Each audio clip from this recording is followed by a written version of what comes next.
Hello, my name is Elaine Parkinson. I'm Bracelin. And I'm Christie Brungardt, and I teach in the Department of Leadership Studies, but I'm also the faculty advisor for the Women's Leadership Project. And Elaine and Brooklyn are the two student coordinators in the Women's Leadership Project. Yeah, so a little bit more about us and who we are and what we do at the Women's Leadership Project.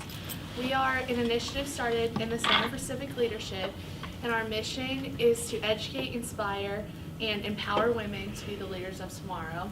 But we feel we can't do that on campus unless we all feel safe. So we plan events. Elaine and I, we coordinate events under Christie's supervision. She helps us a lot. And we try to think of different events that are needed on our campus to really achieve this goal and mission that we have. So this year, and what's going on right now, is our big Red Flag campaign. That's our biggest event of the fall semester. And so what the Red Flag campaign is, it was started in Virginia in 2007, and we brought it to Fort Hays in 2009, so this is the 9th year that it's returned to Hays. It's a campus-wide month-long event, bystander intervention program created to raise awareness about dating and domestic violence, sexual assault, and stalking on college campuses. So the goal with bringing it here is to give students and faculty and everyone combined on our campus, as many people as we can reach, the tools that they need to be able to see the red flags or those warning signs in relationships and step in when possible. So that goes on with our bystander intervention. That's really the goal of bringing this, is we want people to say, hey, this seems a little weird, and be ready to step in when they think it's needed. So this goes and falls into our next thing of really, how bad is this? How bad do we really need to bring this to Fort Hays or to college campuses? So if we start looking at some of the statistics of this, and nearly 20% of college women will be victims of sexual assault, as will 6% of undergraduate men. And 1 in 5 women in the U.S. is sexually assaulted in college, and most during their freshman and sophomore years. 1 in 3 victims of sexual assault are first-year students, and 60% of sexual assaults go unreported. So it's important to talk about this because Title IX is a really important issue in all schools.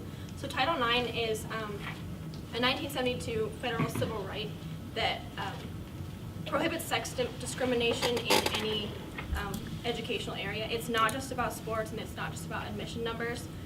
It addresses discrimination against pregnant women, parenting students, and women in STEM, as well as prohibits sexual harassment and gender-based discrimination and sexual violence. So for this case, sexual violence includes attempted or completed rape, sexual assault, sexual harassment, stalking, voyeurism, exhibition, verbal or physical, sexuality-based threats, and intimidating partner violence.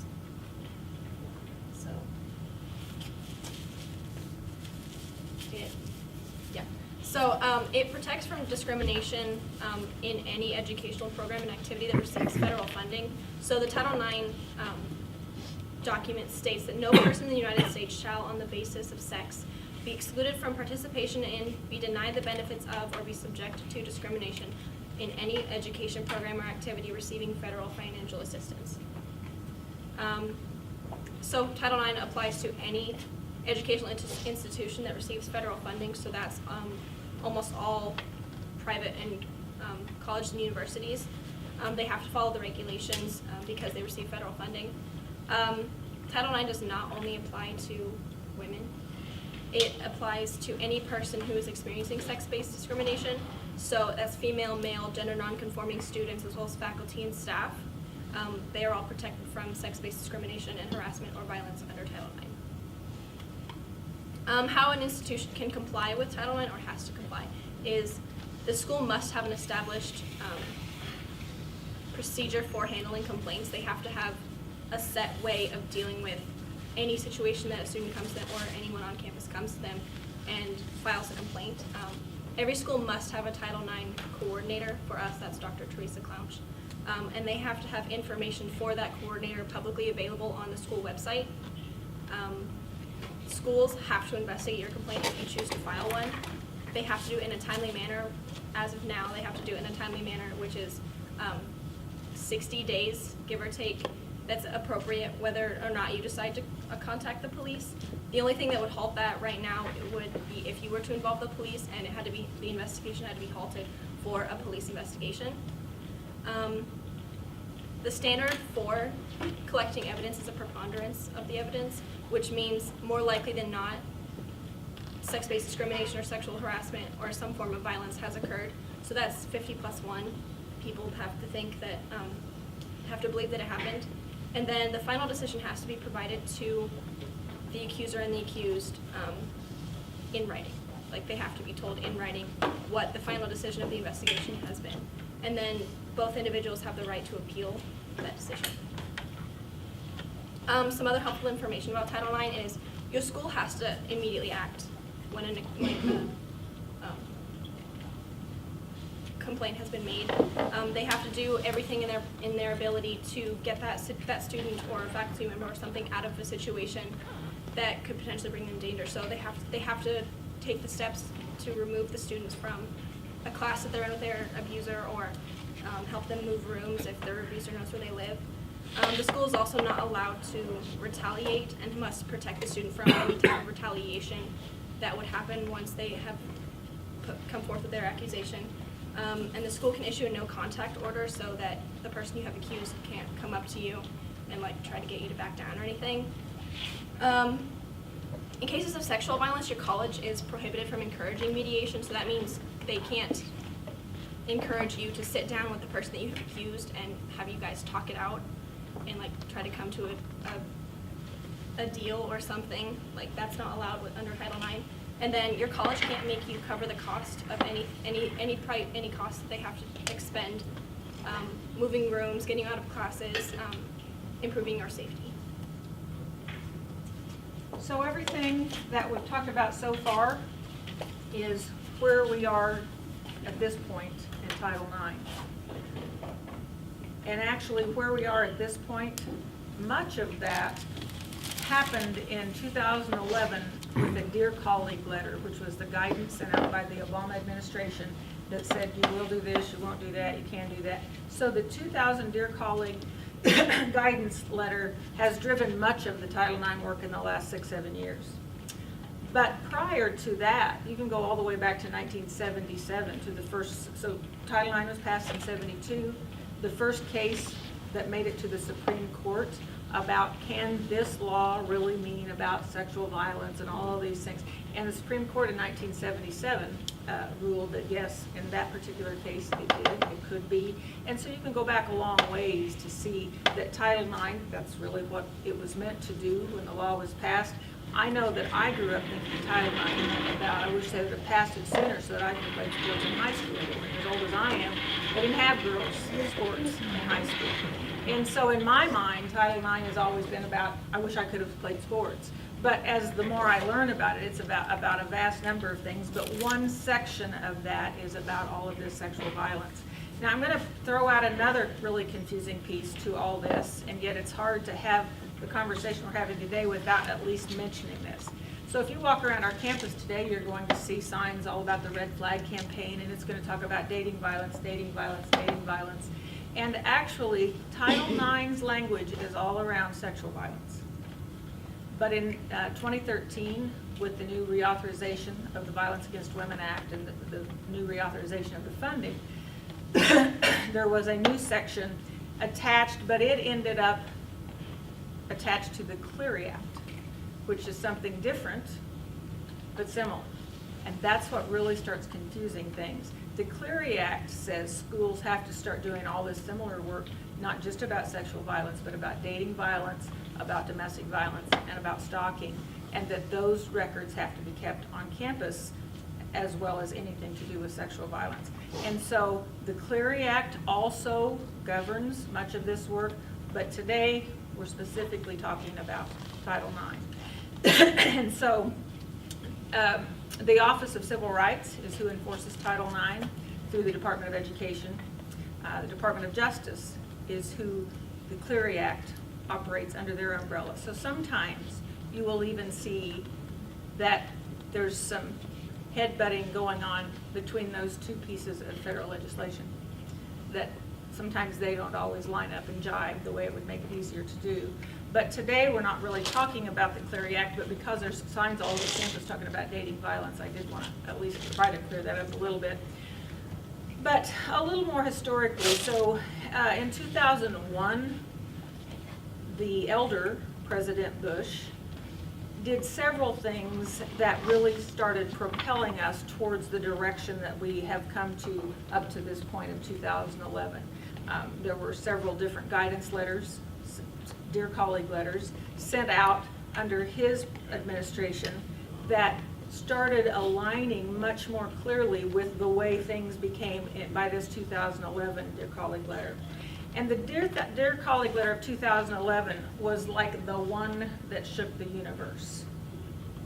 Everyone that was involved in Title IX was like, are you kidding me? Really?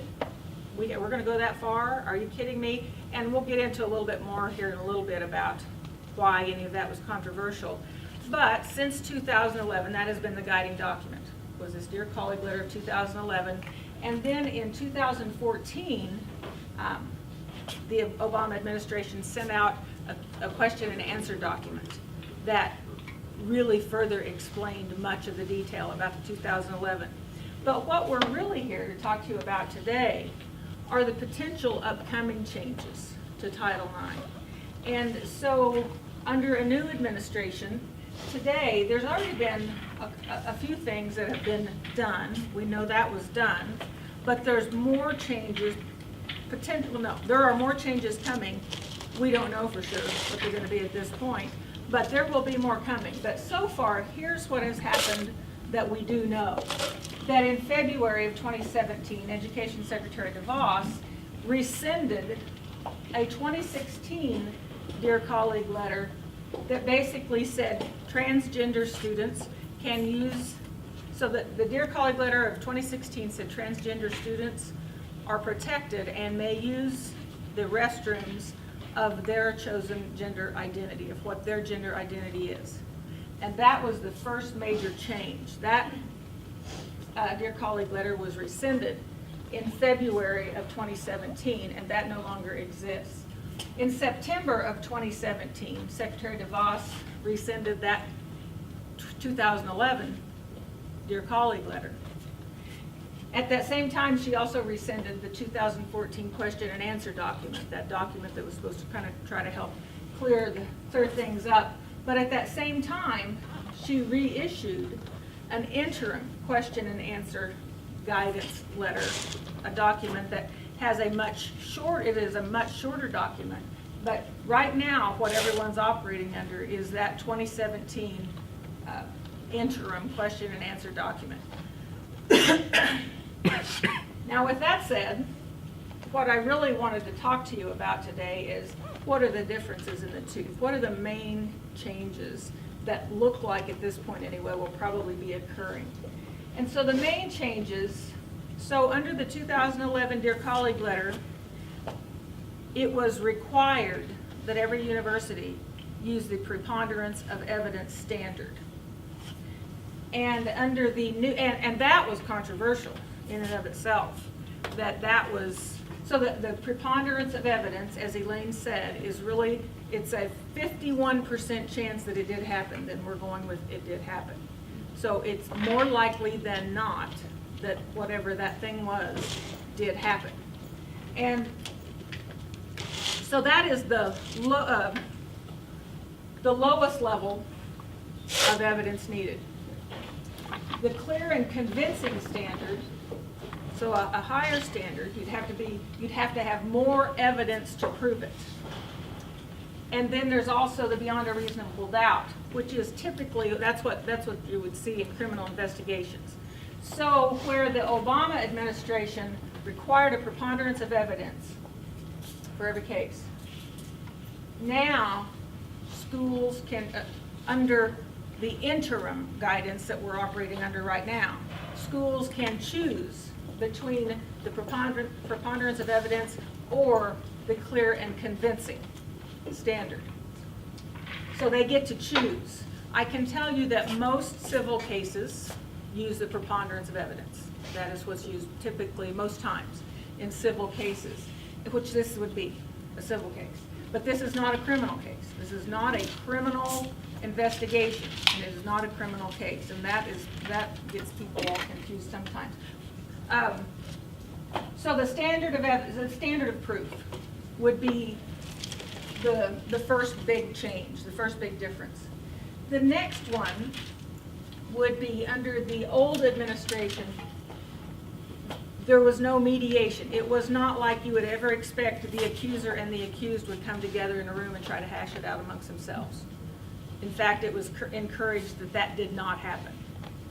And under the new administration, that is encouraged, and in fact, they leave it up to colleges to decide if they think that's a good thing to do or not. So yes, it is encouraged that the mediation can happen between the parties. Another major change would be the right to appeal. So under the old administration, not only was that a right, but it was encouraged that happened. And under the new guidance letter, the colleges once again get to decide whether they think. I'm seeing some looks, but that's why it's controversial. Well, this is controversial. And then another major change would be that of the amount of time that colleges have to complete an investigation. Since 2011, and this was a very controversial piece of the 2011 Dear Colleague letter, but the amount of time given was 60 days to complete an investigation. And now, under the new guidance, there is no fixed time frame. So there's not, there were many schools saying, man, we just can't get it all done in 60 days. And then there were some people saying, yeah, but if we don't have a time limit, a lot of schools just won't ever get them done. But as of today, right now, there is no fixed time frame. So schools can kind of do whatever. So a little bit about where we are in all of this process and when will we know and how will we know for sure? Well, no one knows that. No one knows that for sure. I've been thinking so all of this came out in September of 2017. I had really expected that by September of 2018 we would have the regulations, because what ended up happening is the new administration has talked to lots of people. People have been accused, people have been assaulted, colleges, lots and lots of people.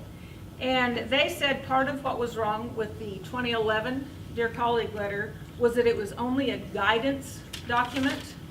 It was not regulatory. It was not a regulation. It was a guidance document.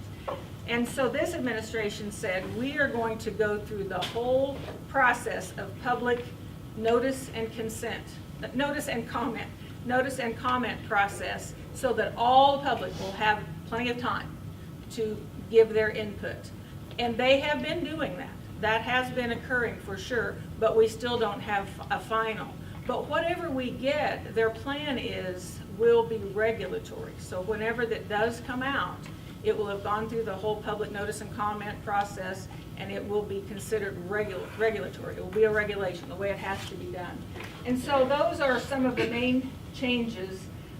Give you a little bit about the timeline. So the Violence Against Women Act was originally passed in 1994, and in it said that the funding for that act would have to be relooked at and repassed every 5 years. And so 5 years ago, the Violence Against Women Act, they finally hammered out the changes, different things they would like to see. And the only way they can do that is on the 5th year every time when it's time to go back for reauthorization to get the funding to make it happen. And so that was a real hard process the last time. There were several very contentious items in that funding package.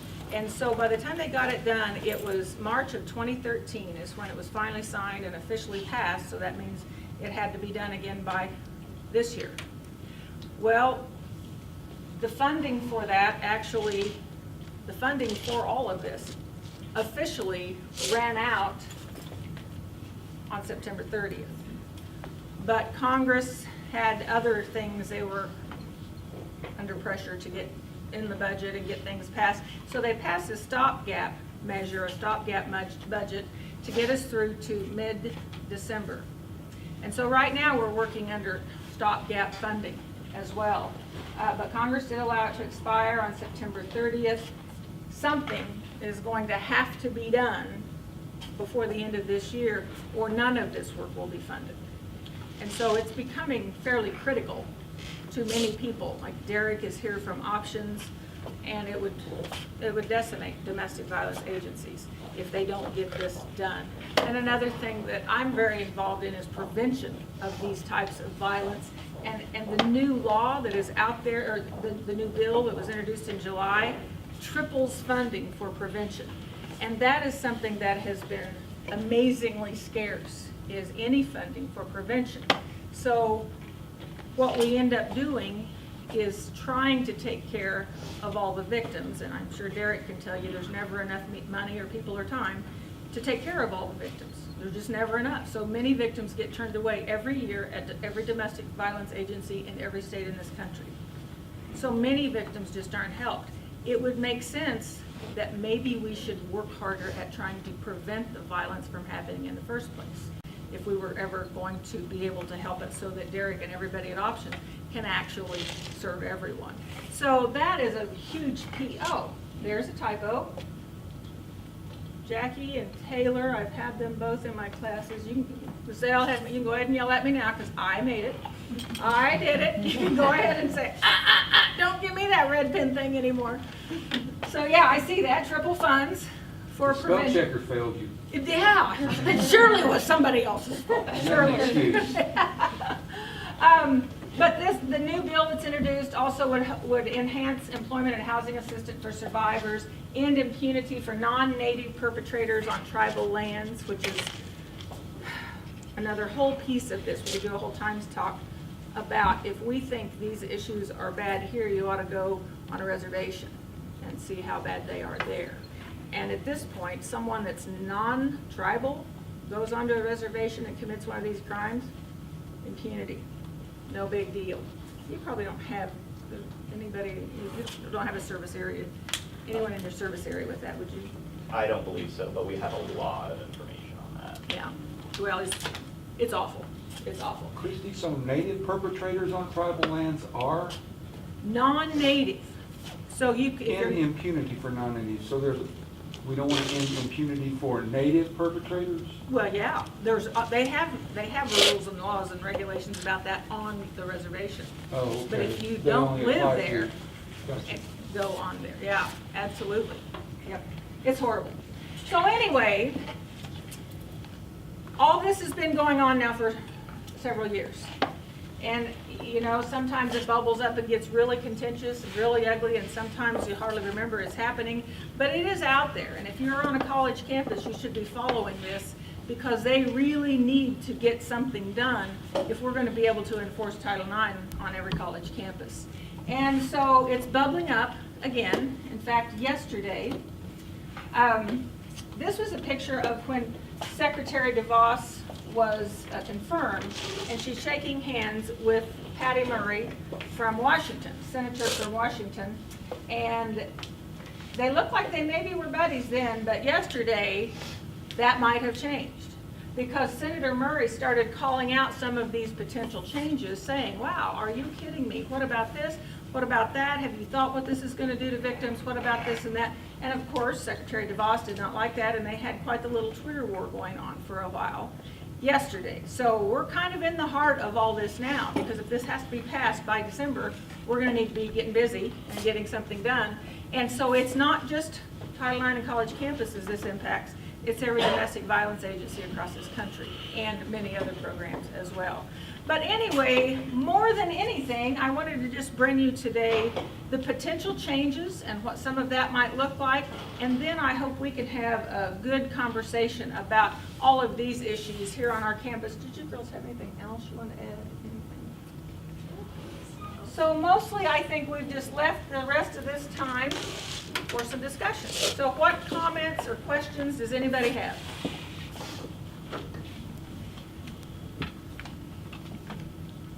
Yeah, go. Oh, I'm sorry, go ahead. No, you go ahead. Well, I was just gonna ask, or if someone wanted to talk about domestic violence, sexual assault, all these things are criminal acts. But of course, a university is going to, the Title IX process is more of a civil response to this. So how does that work with many educators being mandated reporters and then involving police or not involving police when something's occurred on campus? So the way things are now, and this is also being looked at as a major potential change I should have had in here.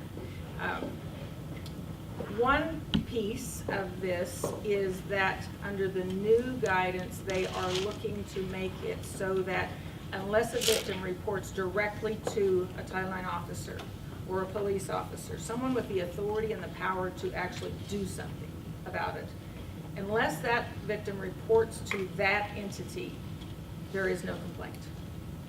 You could report to your RA, you could report, to anybody else, but unless you're willing to go report it to someone who has the authority to do something about it, you have no complaint.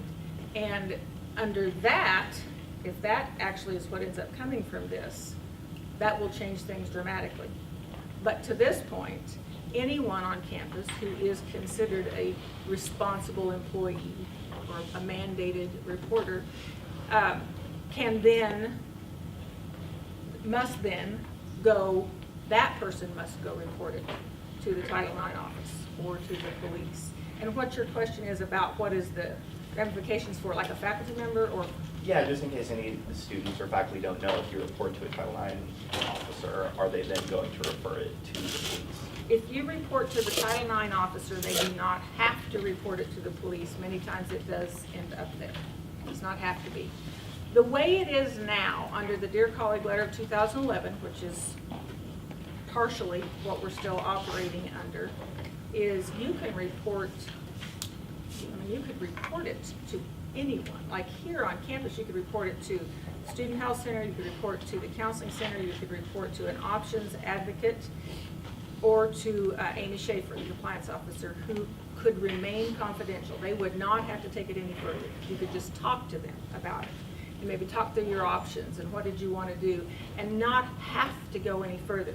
But if you report it to a Title IX officer, Title IX coordinator, or whatever title everybody has for them, if you report it to, if the Title IX person knows, right now the way it is, knows or should have known, if there's a reason that that person should have known, it will be a formal investigation. But even then, it is a formal investigation of student conduct. It is not a formal police investigation at that point.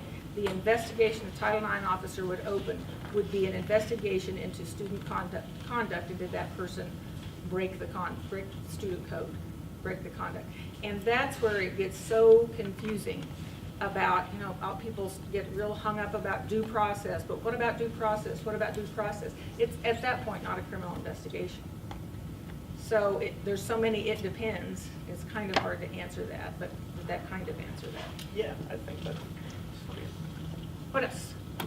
Yes?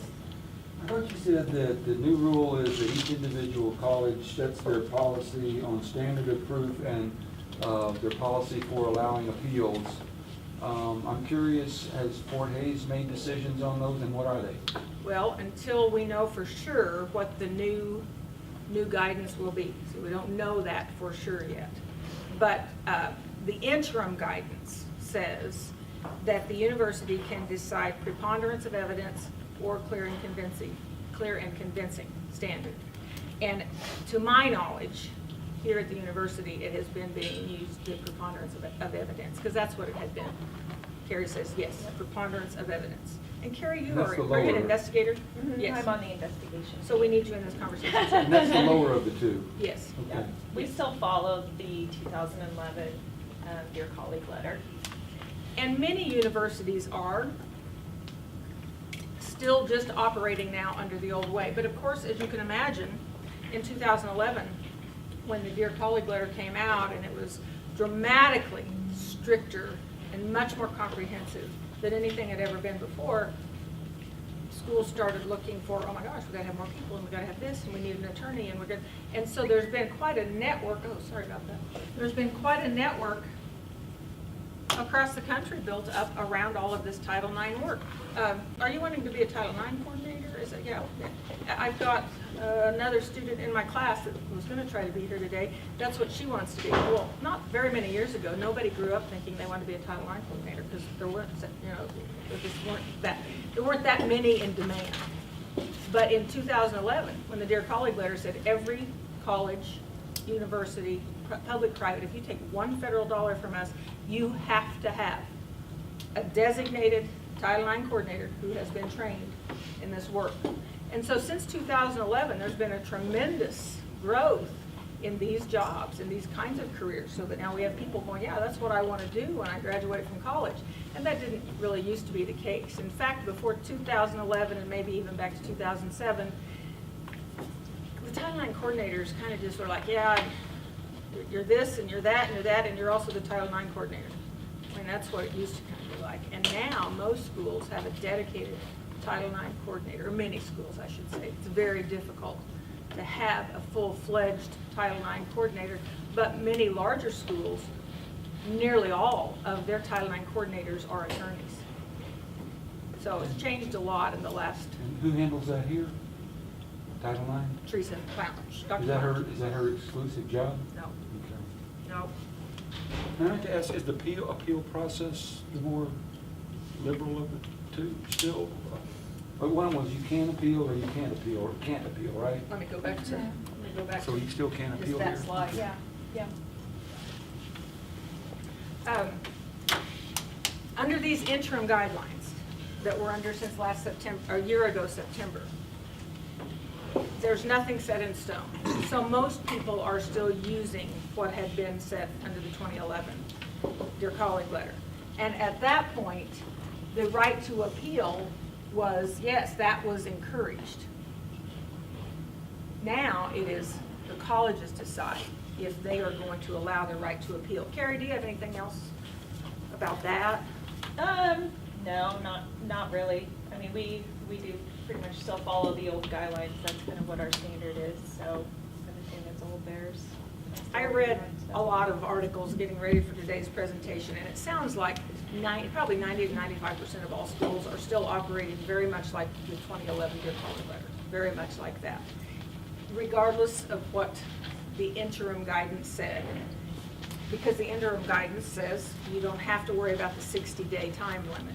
Most schools, I don't know, are we still operating under 60 days? Yeah, I was thinking about that. You know, maybe the only exception would be if we had something come in at the very end of the school year or something.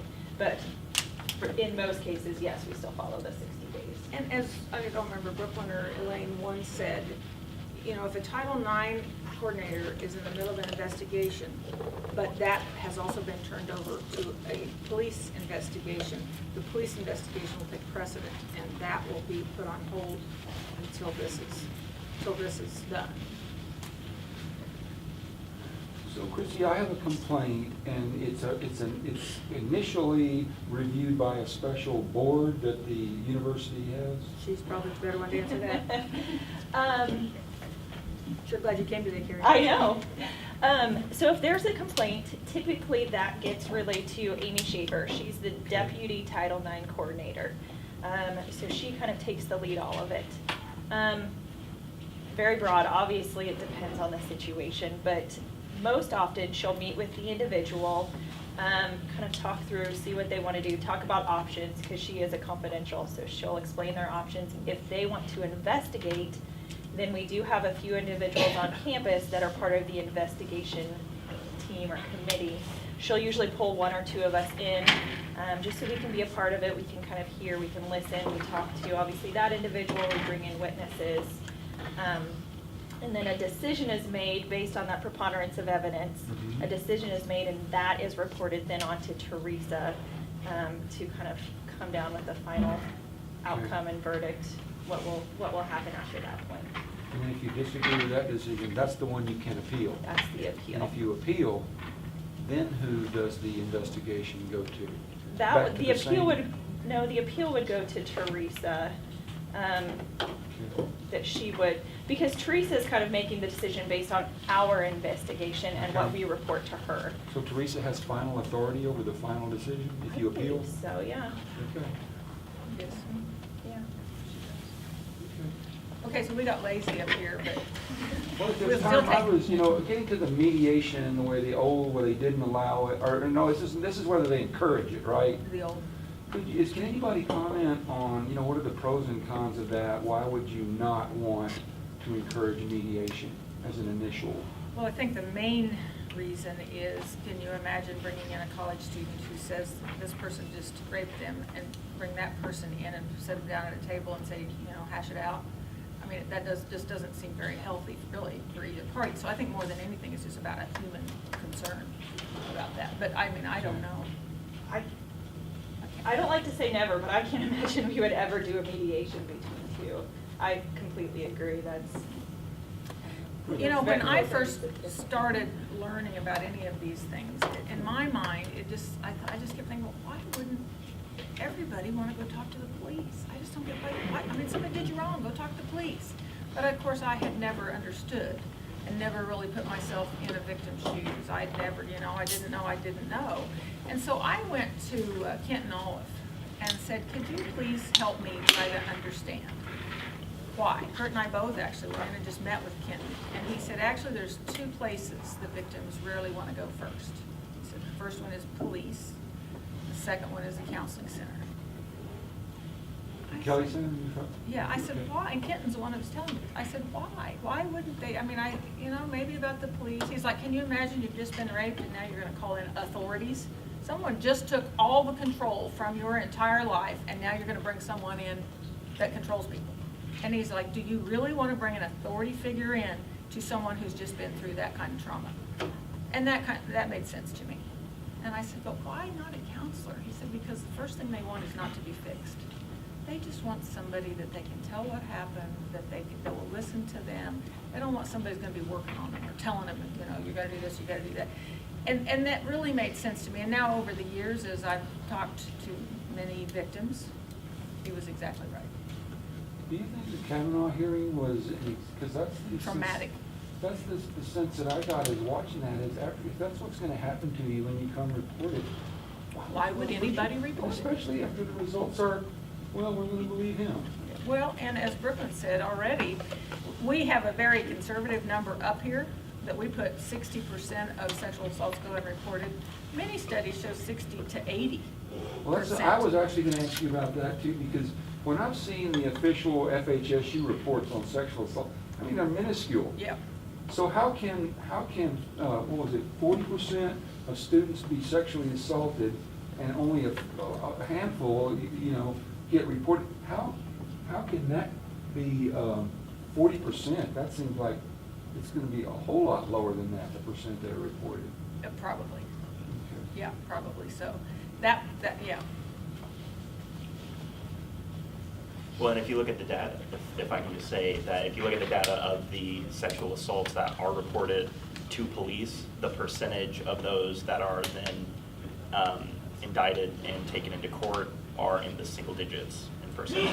And the percentage that serve prison time after getting convicted are like 2% of that single digit percent of the potentially single digit percents that get reported. And that goes across Lower studies. than murder. Far lower. Yeah. Yeah. And the whole idea, we kept hearing all this stuff through the Kavanaugh hearings about false allegations. Actually, the research about that goes back for decades. And every time they do a study to try to get to the bottom of false allegations of sexual assault, they come up with numbers between 2 and 8% are false. Yes, people do make false allegations, 2 to 8% of them, just like every other felony crime. It's about the same with every other felony crime. But you don't hear that if someone says, somebody stole my car. What were you wearing? Were you drinking when they stole your car? I mean, you just don't Did you hear. leave it unlocked? Yeah.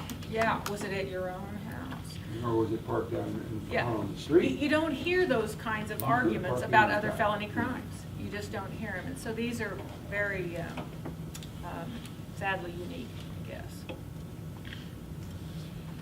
Yeah, Katie. What obligation do universities have to let their students know about the policies that are in place to help them? I think our university does a really great job, but I'm not sure about others. I am told that there are universities that do a horrible job at that. I still think we have room for improvement here, but we're certainly doing better than many, for sure. But there is an absolute requirement. It is mandatory. The 2011 Dear Colleague letter backed up with the 2014 Q&A, which, yes, have both been rescinded at this point, but most schools are still following through the way they were doing. Really, schools have been doing it so much better in the last 7 or 8 years, and many of them have come out publicly since all this stuff started happening, going, we're gonna go ahead and do it the way we've been doing it because we think we're doing better service to our students. And what happens if the guidelines in there are rolled back to what they feel isn't appropriate to address the students' needs? What happens if they continue to follow guidelines that were still? It's a huge question. Everyone's wondering. Because there's many universities saying, we're not going back. Here's another real problem with all of that. Many states in the interim have passed law that are more in line with 2011, the way things have been being done the last few years, rather than this new way. So we're going to have state law fighting with these regulations as well. So there's, all kinds of questions. That's a great question, because many people are asking that exact same thing. But what happens if we want to keep doing it at a higher level? You're going to tell us we're going to get fined if we don't do it as well? So that's a concern. And I imagine that's because there have been at least 2 that I know of Supreme Court precedents set that allow for damages Yes. if schools don't act adequately. Right. Yep. On top of just wanting to take care of students, there's a lot of liability. Another thing that I always think is interesting in this conversation is the threat of schools, you better be doing this, or we'll take all your funding. We can take every bit of federal funding from you that we've given you. You better be doing this. To date, there has been no school that has lost their federal funding, ever. Now, there's been a few that had to pay some fines, but there's never been a school yet that has lost their federal funding. So, in some regards, schools are doing a lot more than they would have to, because, you could gamble on it. They might not mean that, because they've never done it yet. But of course, you would hate to be the school that they did it to, so. Well, it'd kill you if they did, so I don't know how that would work. What else? Some people sue for Title IX violations. Is there some sort of a different criteria that makes you eligible to sue the school for Title IX violation? Actually, you were kind of talking about that. Do you want to? Yeah, I can tell you in the 80s, Franklin versus Gwinnett County, this was a public school, but those are still, although many high schools, middle schools, elementary schools don't realize that they are under the umbrella of Title IX. Well, I remember reading one much more recent than that at a KSU. Within the last year or two. Absolutely. If either the accuser goes out and gets a private attorney, they're now going to have a legal case. These are civil, as long as they're still here on campus. But if either of them goes out and gets an attorney, absolutely, it'll be a legal case, but can go to court. All of the things would apply then. So the only thing the school can do to people is either fire them or kick them out, right? That's the strongest sanction The the school strongest, the can worst do. thing that could happen is either if it's a faculty member or a staff member, you can fire them. If it's a student, you can expel them. Stuff. They don't have to do that, though. Oh, no, rarely is it done. But that's the most, they can't fine them, certainly can't go to jail. No. Yeah, there's lots of reasons that they can't do that. Right. One, how do you put a monetary damage? Well, you probably have to hold them to the reasonable doubt standard to do something like that, I would imagine. I don't know. I've heard of schools, I know of schools that have simply ensured that after a Title IX investigation had been committed, that 2 students never are near each other on campus. They live in different places. They don't have any classes in the same building.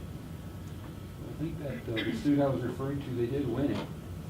So I'm sure when somebody wins a settlement, that's a real motive for the school to change the way they're doing things, I would hope. Well, you would think, but the girl who was in the Jameis Winston case, a football player from Florida State, she ended up winning quite a bit of money from the school, and I don't know that they changed much. They got rid of her, but I don't know that they It doesn't surprise me that that one involves an athlete. There's a money factor there in that case, for sure. Yeah. Well, did much change, I know that the speaker of the Heartland, the safety summit, did much change in Baylor after? You know, I think a lot of things have changed at Baylor. I think a lot of things continue to change at Baylor. Are they where they ought to be? I don't know, because, you know, you about have to be there to know that for sure. But I think there are quite a few things have changed because of that. But it wasn't so much a money thing. It was public embarrassment with Baylor, I think, that caused them to finally say, okay, we're gonna do this right. There's a woman who was the Title IX coordinator at Baylor when everything blew up. No, I take that back. She was the Title IX coordinator at Baylor right before everything blew up. And she was so appalled by what was happening and what they wouldn't let her do that she actually quit the job and turned them in to OCR. And when everything blew up, for sure. And now she will go out and speak about that experience. So you can learn a lot from her because she has no, what are they called, the agreements? Non-disclosure. Non-disclosure. She does not have a non-disclosure agreement. She just quit. Just forwent for the money and everything. And so many schools have learned a great deal from her because she will talk openly, which is fairly rare. This is the victim at Baylor that you're talking about? No, this was the Oh. Title IX coordinator at Baylor. There were a bunch of victims, but there was a Title IX coordinator that was hired to do that job, and when she got there, they wouldn't really let her do it right. And she quit. And then she is who filed the criminal complaint with the Office of Civil Rights. And she knew where all the bodies were buried, you know, she knew everything. So we all learned a lot from that and continue to learn a lot from that. What else? Thank you to Carrie and Eric. I'm so glad you came because I have never been involved in the investigation part of it. Yeah, I'm sure. Any questions for Carrie or Derek or any of us? If not, we'll let you go.